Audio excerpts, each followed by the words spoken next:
ఓకేనా. BRS party Suryapet rural మండల నాయకుడు, ఎల్కారం గ్రామ మాజీ సర్పంచ్ మౌనిక భర్త చింతలపాటి మధును కాంగ్రెస్ గుండాలు అతి కిరాతకంగా హత్య చేయడం జరిగింది. ఈ హత్యను తీవ్రంగా ఖండిస్తూ ఉన్నాం.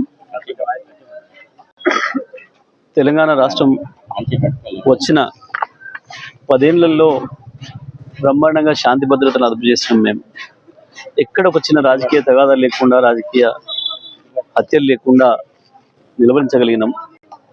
నల్గొండ జిల్లా ప్రత్యేకించి కక్షలకు కార్పణ్యాలకు నిలయమైన జిల్లా ఇది. కాంగ్రెస్లోని అంతర్గత తగాదాలతోని వందలాదిగా హత్యలు చేసుకున్న జిల్లా ఇది. ఎన్నికలు వస్తే ఎవరు ఉంటున్నారో ఎవరు పోతారో తెలియని దారుణమైన పరిస్థితులు ఉండేవి గతంలో. కానీ కేసీఆర్ గారి నాయకత్వంలో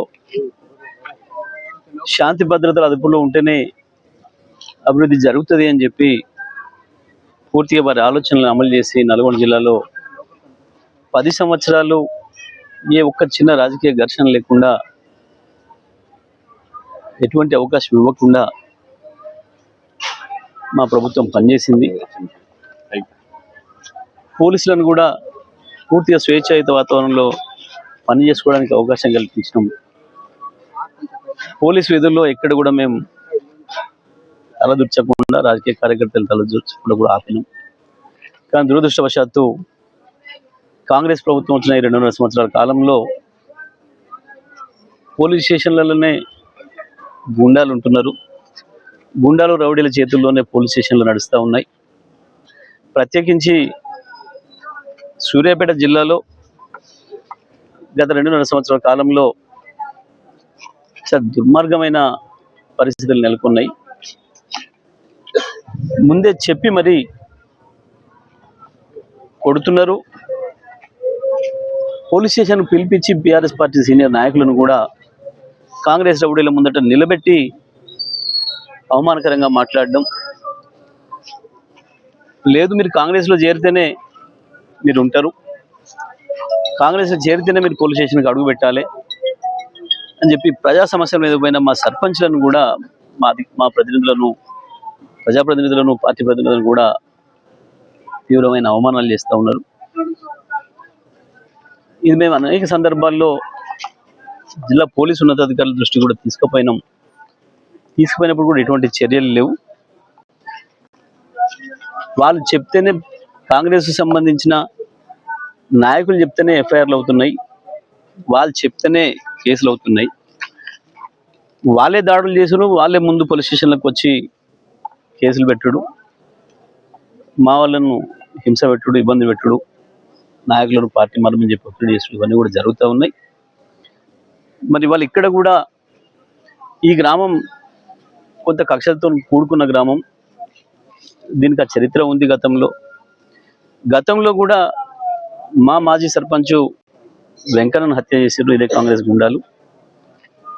ఆ రోజు నేను చాలా స్పష్టంగా చెప్పి మా కార్యకర్తలకు అందరూ కూడా ఎవరు కూడా ఉద్రేకానికి లోనవ్వకుండా వాళ్ళకి శిక్ష పడేటట్టు చేస్తే తప్పకుండా మీరెవరు కూడా కొట్లాటలకు పోవద్దు, తగాదాలకు పోవద్దు, చట్ట ప్రకారమే నడుచుకుందామని చెప్పినాం. మా వాళ్ళు కూడా అదే పద్ధతిలో ఉన్నారు. ఒక కేసు కూడా ఈ 10 ఏళ్లలో మళ్ళీ కొత్తగా నమోదు కాలేదు, ఆ హత్య తప్ప. ఇవాళ ఆ కేసు ట్రయల్ నడుస్తూ ఉంది, సాక్ష్యాలు నడుస్తూ ఉన్నాయి. ఈ సందర్భంలో మధుతో పాటు మా ఇతర నాయకులను కూడా కాంగ్రెస్ గుండాలు భయపెట్టించడం ప్రారంభం చేసినారు. సాక్ష్యాలు చెప్తే మిమ్మల్ని అంత చూస్తామని చెప్పి. అయినప్పటికీ కూడా ధైర్యంగా వీళ్ళందరూ కూడా సాక్ష్యం చెప్పొచ్చిండ్రు. ఎంత దుర్మార్గంగా ఉంది ఈ ప్రభుత్వము అని అంటే, సడన్గా పీపీ గారిని మార్చేసిండ్రు కేసును బలహీనం చేయడం కొరకు. పీపీని మార్చినప్పటికి కూడా మా వాళ్ళు, సాక్షులు కానీ, కుటుంబ సభ్యులు కానీ ధైర్యంగా ఎవరికి లొంగకుండా, ఎటువంటి బెదిరింపులకు లొంగకుండా సాక్ష్యాలు చెప్తూనే ఉన్నారు. ఇటువంటి పరిస్థితులలో మధు ప్రధానంగా నిలబడి ఉన్నాడు ఇక్కడ అని చెప్పి మధును హత్య చేయడం ద్వారా మిగతా సాక్షులు కూడా భయపెట్టియాలి, ఆ కేసులో నుంచి బయటపడాలని ఒక దుర్మార్గమైన ఆలోచనతోని హత్య చేసినట్టు కనబడతా ఉంది. దీంట్లో చాలా స్పష్టంగా పోలీసు వైఫల్యం కనబడతా ఉంది. దురదృష్టం ఏంటంటే ఈ చిన్న చిన్న అధికారులను వాళ్ళ పేరు చెప్పడం సరికాదు. నేను తప్పకుండా సందర్భం వచ్చినప్పుడు వాళ్ళపైన చర్య తీసుకుంటాం. కానీ మధును పిలిచి స్వయంగా ఆ స్టేషన్ సంబంధించిన ఎస్ఐ కూడా నువ్వు ఎగిరిపోతావు అని చెప్పి మాట్లాడిండట. నాకు 15 రోజుల క్రితం వచ్చినప్పుడే మధు చెప్పిండు, ఇట్లా నన్ను ఎస్ఐ గారు పిలిచి నువ్వు ఎగిరిపోతావు అని చెప్పి భయపెట్టిస్తున్నాడు నన్ను ఇట్లా అని చెప్పి. ఇప్పుడు నేను చెప్పిన ఎగిరిపోతామని తెలిసినప్పుడు ఆయనదే కదా బాధ్యత, ఎస్ఐదే కదా బాధ్యత, కాపాడాల్సిన బాధ్యత ఆయనదే కదా మరి అనే మాట కూడా చెప్పి నువ్వు జాగ్రత్తగా ఉండు, కలిసి ఉండండి, ఎక్కడికి వెళ్ళినా ఒంటరిగా వెళ్ళకండి, అవకాశం ఇవ్వకండి ఆ దుర్మార్గులకని కూడా ముందే హెచ్చరించడం. అయినప్పటికీ కూడా దురదృష్టం మధును ఏదో పంచాయతీ ఉంది మాట్లాడాలి రమ్మని చెప్పి నమ్మించి తీసుకుపోయి కిరాతకంగా హత్య చేసింది. ఈ హత్యకు తప్పకుండా ఇక్కడ కాంగ్రెస్ నాయకులు, తప్పకుండా పోలీస్ అధికారులు కూడా బాధ్యులు అవుతారు. నేను ఇప్పుడే వాళ్ళ మీద మాట్లాడదలుచుకోలేదు. కానీ కేసు ఇన్వెస్టిగేషన్ ఏ రకంగా జరుగుద్దో, వీళ్ళు ఏం చెప్తారో, రేపు రిమాండ్ రిపోర్ట్లలో ఏం చూపిస్తారో, ఎట్లా రిమాండ్ చేస్తారో అన్ని కూడా పరిశీలిస్తా ఉన్నా నేను. కానీ ఒకటి మాత్రం నేను చాలా స్పష్టంగా చెప్పదలుచుకున్నా పోలీస్ అధికారులకి,